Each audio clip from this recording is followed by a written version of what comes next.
বন্ধুরা, এই বিষয়টা আমি তোমাদের সঙ্গে শেয়ার না করে পারছি না। যেই দেখেছে ইন্ডিয়া জিতে গেছে অমনি আমার বাবা মা বাজি নিয়ে আর নাতি নাতনিদেরকে নিয়ে বেরিয়ে পড়লো। আর বাজি ফাটাতে গেলো, চারিদিক থেকে ভীষণ বাজির আওয়াজ হচ্ছে।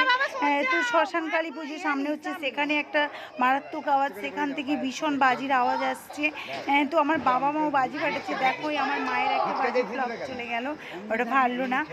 তো ওটাকে আবার ঘুরিয়ে আমার বাবা ঘুরিয়ে আবার ওটা ফাটিয়ে নেবে। এই দেখো আমার বাবা ওটা ঘুরিয়ে নিয়ে আবার ফাটাচ্ছে।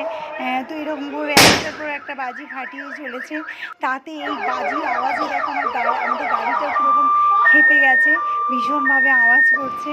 তো কাদের ফ্যামিলিতে এরকম করে বাবা মায়েরা এরকম এনজয় করে আমাকে কমেন্ট করে যান। কিন্তু আমি বুঝি না আমার বাবা মা এই বয়সে কী করে এত এনার্জি পায়, কী করে এত যে ছোটোবেলার মতো বাজি ফাটানোর একটা নেশায় মেতে ওঠে। সত্যি বলতে কি আমার তো খুবই ভালো লাগে আমার বাবা মায়ের এই এনজয়টা।